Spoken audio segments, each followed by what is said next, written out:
तो यहां पर आपको प्रूव करना है कि सिद्ध कीजिए कि √2 एक अपरिमेय संख्या है। तो इसको आप मान के चलेंगे कि ये परिमेय है। पहले आप इसको परिमेय मानेंगे, फिर इसको आप प्रूव करेंगे कि ये अपरिमेय है। ठीक है, तो परिमेय संख्या क्या होती है पहले जान लो। परिमेय संख्या वो होती है जिसको p बटे q के रूप में ले सकते हैं और q नॉट इक्वल टू 0 होता है। p तथा q आपके पूर्णांक होते हैं। ठीक है, और जो भी p q है वो सह अभाज्य होते हैं, यानी कि उसमें एक के अलावा कोई उभयनिष्ठ गुणनखंड नहीं होता है। यानी कि p तथा q के अंदर स्वयं यानी कि 1 के अलावा कोई भी कॉमन फैक्टर नहीं होता है। ठीक है, तो चलिए इसको हम सॉल्व करते हैं। बहुत इंपॉर्टेंट क्वेश्चन है, सॉल्यूशन स्टार्ट करते हैं। तो यहां पर आपको मानना पड़ेगा, माना, ठीक है, माना √2 एक क्या मान लेंगे, परिमेय है। कैसी संख्या है, परिमेय संख्या है। ठीक है, ओके, पहले क्या करेंगे, माना √2 एक परिमेय संख्या है। ठीक है, अब यहां पर √2 परिमेय है तो इस √2 को आप p बटे q के रूप में लिख सकते हैं। ठीक है, अगर ये परिमेय है तो उसको p बटे q के रूप में लिख सकते हैं। ठीक है, और यहां पर q की वैल्यू 0 नहीं होनी चाहिए। ऐसी कोई भी संख्या जिसके बटे में 0 हो वो परिमेय नहीं होता है। ठीक है, जैसे कि पाई है ना, वो संख्या आपके परिमेय नहीं होती है। और यहां पर और क्या चीज आपको ध्यान रखना है, p तथा q क्या है, p तथा q आपके क्या है, सह अभाज्य, सह अभाज्य। ठीक है, सह अभाज्य का मतलब क्या होता है, यानी p तथा q के अंदर कोई भी 1 के अलावा कोई कॉमन फैक्टर नहीं होगा। हमने क्या माना है, √2 परिमेय है, परिमेय है तो p बटे q के रूप में ले सकते हैं, p बटे q के रूप में ले सकते हैं, तो इसमें एक के अलावा कोई भी कॉमन फैक्टर नहीं होने वाला। ठीक है, लेकिन अभी आप देखेंगे यहाँ पर कॉमन फैक्टर मिलेगा। ठीक है, चलिए आप क्या करेंगे, अब यहां पर हम करेंगे वर्ग। क्या करेंगे, वर्ग। तो लिखेंगे वर्ग करने पर, वर्ग करने पर। ठीक है, जब वर्ग करेंगे तो √2 का वर्ग क्या आ जाएगा, √2 का वर्ग यहां पर आपका 2 आ जाएगा। राइट, √2 का वर्ग करेंगे 2 आ जाएगा। देखो कैसे होता है, यहां पे कर देते हैं √2 इसका वर्ग ऐसे। ठीक है, तो स्क्वायर से रूट कट जाएगा तो यहां पर बचेगा 2, ध्यान रखना। तो इस साइड वर्ग किया है तो इस साइड भी वर्ग करना पड़ेगा। तो यहां पर आपका p का वर्ग क्या होता है, p स्क्वायर बटे q का वर्ग, q स्क्वायर। ठीक है, इतना हो गया। ठीक है, अब यहां पर ध्यान रखना है, हम q को इधर भेज देंगे, 2 को इधर भेज देंगे। ठीक है, तो ये q इधर आ जाएगा और 2 इधर आ जाएगा। तो यहां पर क्या हो जाएगा, देखो आप q स्क्वायर यहां पर बराबर, ठीक है, ये p स्क्वायर आपका यहां पर है। ठीक है, बटे ये 2 आ गया इसके बटे में। ओके, ये रहा 2 आ गया इसके बटे में, यानी कि इसको चेंज करा, ये वाला इधर, ये वाला इधर कर सकते हैं। तो यहां पर ध्यान से देखो, एक ध्यान से देखो, p स्क्वायर को 2 डिवाइड कर रहा है। ध्यान से यहां पर लिखेंगे कि क्या लिखेंगे, p स्क्वायर को 2 क्या कर रहा है, डिवाइड कर रहा है ना। p स्क्वायर को 2 डिवाइड करता है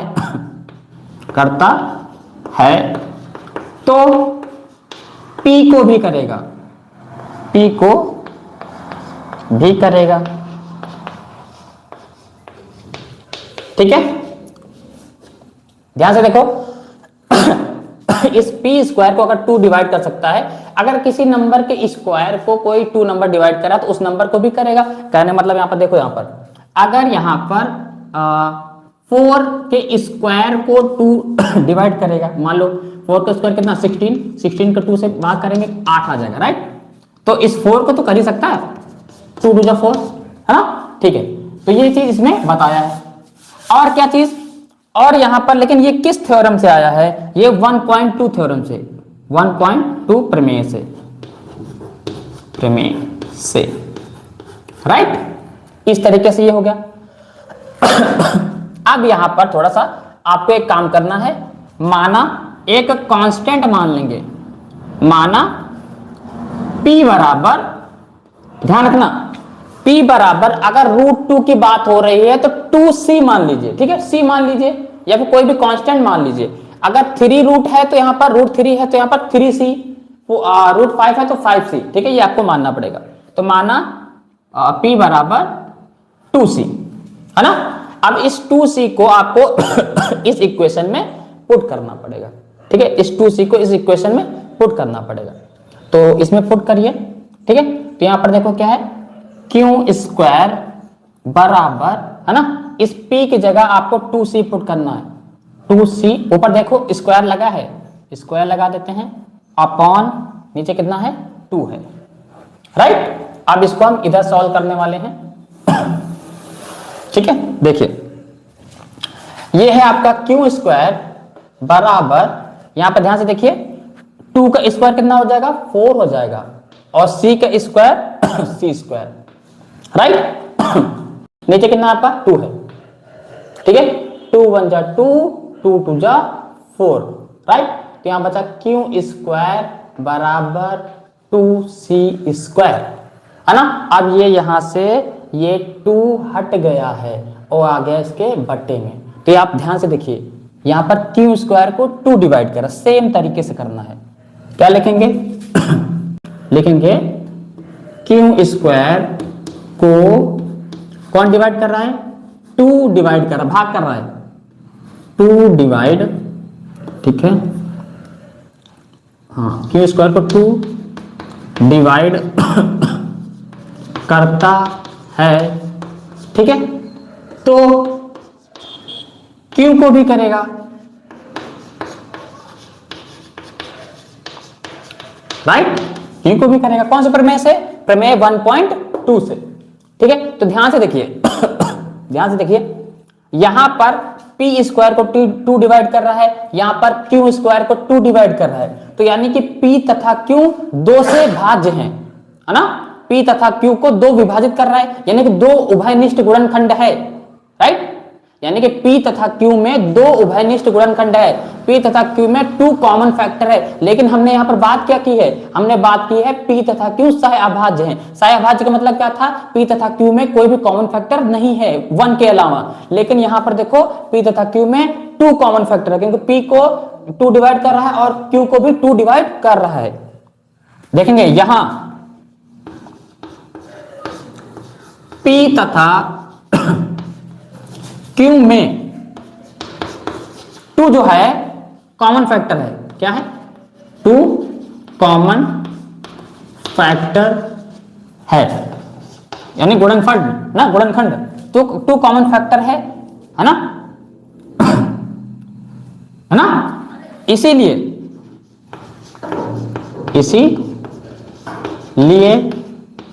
अगर 2 कॉमन फैक्टर है तो p तथा q क्या होंगे, सहभाज्य नहीं होंगे। जब वो सहभाज्य नहीं होंगे तो यानी कि ये परिमेय संख्या नहीं होगी, क्योंकि हमने परिमेय माना है। परिमेय की कंडीशन क्या थी, p तथा q सहभाज्य है, यानी p तथा q में कोई कॉमन फैक्टर नहीं है। लेकिन जब हमने सॉल्व करा तो देखा p तथा q में 2 कॉमन फैक्टर आ रहा है, इसीलिए √2 एक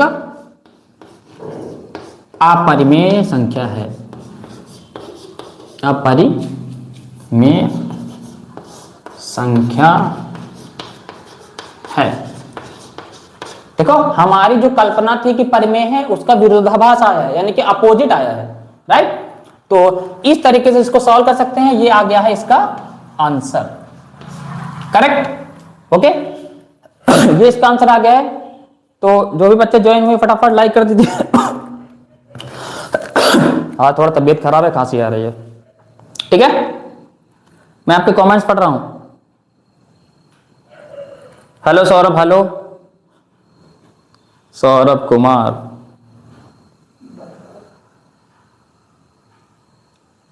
ठीक है। अब हम नेक्स्ट क्वेश्चन करते हैं। मान लो ऐसा ही सेम क्वेश्चन आता है आपके बोर्ड एग्जाम में, सेम क्वेश्चन, लेकिन यहां पर वैल्यू चेंज हो जाती है ना। यहां पर वैल्यू 2 की जगह 3 कर लेते हैं, है ना। जो भी आपके देखो एग्जाम्पल के जितने भी क्वेश्चन है सारे करने वाले हैं, ठीक है, सारे एग्जाम्पल्स हो जाएंगे, सारी एक्सरसाइज हो जाएगी। लेकिन यहां पर जो एक तरीका सीख लिया हमने, इसी तरीके से सारे करने वाले हैं, ठीक है। अभी आपका एक एग्जाम्पल मैंने कर दिया है, ठीक है। अब आगे कौन सा एग्जाम्पल है उसको देख लेते हैं। हाँ एक और एग्जाम्पल है, एग्जाम्पल में रूट यहां पर क्या है 3 है, एक सवाल में यहां पर क्या है रूट 3, तो यहां पर हम चेंज कर लेते हैं। अगर आपके पास सवाल आ जाए, क्या सवाल आ जाए, आपके पास सवाल आ जाए कि सिद्ध कीजिए कि रूट 3 एक अपरिमेय संख्या है, तो क्या करेंगे। अभी 2 तो वाला कर लिया, 3 वाला कैसे करेंगे, ध्यान से देखो। पहले मैंने क्या बोला था, इसका आप अपोजिट मान के चलेंगे। पहले इसको मान लेंगे परिमेय, तो माना रूट 2 था, यहां पर क्या होगा 3, तो यहां पर 3 कर दीजिए। यहां पर क्या पुट कर देंगे 3, फटाफट पुट कर देते हैं 3, ठीक है, ये हो गया 3। ओके, रूट 3 क्या हो गया हो गया यहां पर, ठीक है। तो यहां पर देखो माना रूट 3 एक परिमेय संख्या है, आप मानेंगे, उसके बाद जब परिमेय होगी तो यहां पर भी रूट 3 करना पड़ेगा भाई, यहां पर भी रूट 3 है ना। रूट 3 को पी बटा क्यू के रूप, ये तो सेम ही है, पी तथा क्यू, पी बटा क्यू के रूप में सकते हैं, और पी तथा क्यू सहभाज्य है, पी तथा क्यू पूर्णांक भी है, और क्यू की वैल्यू 0 नहीं है। अब वर्ग करेंगे, आप जानते हैं रूट 3 का वर्ग क्या आएगा, जैसे रूट 2 आया था, रूट 2 का वर्ग 2 आया था, वैसे रूट 3 का वर्ग 3 आ जाएगा, ठीक है। तो यहां पर क्या आ जाएगा 3, तो यहां पर पुटअप कर दीजिए 3, ये 3 हो गया है ना। अब यहां पर देखो, यहां पर भी 3 आ जाएगा ना बेटा, जहां पर 2 2 है वहां पर 3 3 कर दो।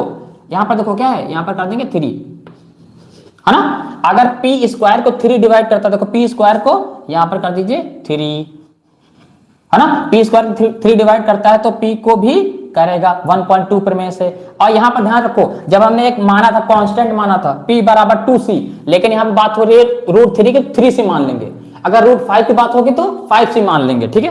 तो यहां पर क्या हो जाएगा यहां पर आपका चेंज हो जाएगा, यहां पर हो जाएगा आपका 3c, क्योंकि रूट 3 की बात हो रही है। जब 3 से हो जाएगा तो यहां पर भी आपको 3 करना पड़ेगा, 3c राइट, 3c, और यहां पर भी 3, ठीक है, इसी में तो पुट किया है ना। अब यहां पर देखो, अब यहां पर देखिए, यहां पर हम इसको साफ कर लेते हैं, फिर करते हैं। ये पे कर दें इधर साइड, देखो यहां पर क्या क्यू स्क्वायर बराबर है ना, तो यहां पर देखो पुट कर रहे हो ना, यहां पर 3 का स्क्वायर कितना होता है, 3 का स्क्वायर 9, तो 9 लिखा, यहां से कर रहे हैं, ठीक है। 3 का स्क्वायर 9 और है c स्क्वायर अपॉन नीचे क्या है 3 है, 3 रख दिया, ठीक है। 3 कम 3, 3 तरक्की 9 राइट। तो आपके पास क्या बचा क्यू स्क्वायर बराबर ऊपर बचा 3c स्क्वायर, ठीक है। अब ये 3 हटेगा, आ जाएगा इसके अपॉन में, राइट। तो ये वाला हम मिटा देते हैं, इसकी कोई जरूरत नहीं है, ये रूट 2 का था ना, ये रूट 3 का हमने कर दिया। इतना करने के बाद फिर से वही लिखेंगे, अगर क्यू देखो क्यू स्क्वायर को 3 डिवाइड कर रहा है, तो यहां पर पुट कर दीजिए 3, ठीक है, और यहां पर आप 3 पुट कर दीजिए, क्योंकि कॉमन फैक्टर क्या आएगा, यहां पर देखो पी स्क्वायर को 3 डिवाइड कर रहा है और क्यू स्क्वायर को भी 3 डिवाइड कर रहा है, यानी पी तथा क्यू को 3 डिवाइड करेगा, तो यहां पर हमने लिख दिया, यहां पी तथा क्यू में 3 उभयनिष्ठ गुणनखंड है, 3 डिवाइड कर रहा है, 3 उभयनिष्ठ गुणनखंड है, कॉमन फैक्टर है, इसलिए रूट 3 आपकी क्या हो जाएगी, एक अपरिमेय संख्या हो जाएगी, ठीक है। इस तरीके से आप प्रूव कर सकते हैं किसका, रूट 3 का ओके, रूट 3 का इस तरीके से प्रूव कर सकते हैं, है ना। अगर यहां पर आपका सवाल चेंज हो जाए, है ना, एक और सवाल आ जाता है, देखो पेपर में या तो रूट 2 का आता है, या तो रूट 3 का आता है, या तो रूट 5 का आता है, रूट 7 का भी आ सकता है, सेम तरीके से होगा, कोई अलग चेंज नहीं होगा। तो हम यहाँ पर रूट 5 का भी बता देते हैं, क्योंकि आपके जो है एक्सरसाइज में देख लेता हूं, हाँ आपके एक्सरसाइज में प्रश्नावली 1.2 में प्रश्न नंबर 1 ही दिया है, यानी कि ये क्वेश्चन नंबर 1 यहां पर किसमें, क्वेश्चन नंबर 1 एक्सरसाइज 1.2 में यहां पर रूट 5 के बारे में बताया गया है कि रूट 5 प्रूव करना है, किसको, रूट 5 को बताया, ठीक है। ओके, तो रूट 5 को प्रूव करने के लिए बोला है 1.2 में, तो इसको भी कर लेते हैं बिल्कुल सरल तरीके से। कैसे होगा, जहां पर 5 है वहां, जहां पर 3 लिखा था वहां पर 5 कर देंगे, राइट। तो चलिए करते हैं। तो यहां पर ध्यान से देखिए, आप यहां पर देखिए ध्यान से, ये क्वेश्चन यहां 5 है, तो यहां पर क्या कर देंगे 5, फिर से मानेंगे, माना √5 एक परिमेय संख्या है, क्योंकि √5 की बात हो रही है। जब 5 है तो यहां भी 5 लिखिए, राइट, ओके, और यहां पर भी 5 लिखिए,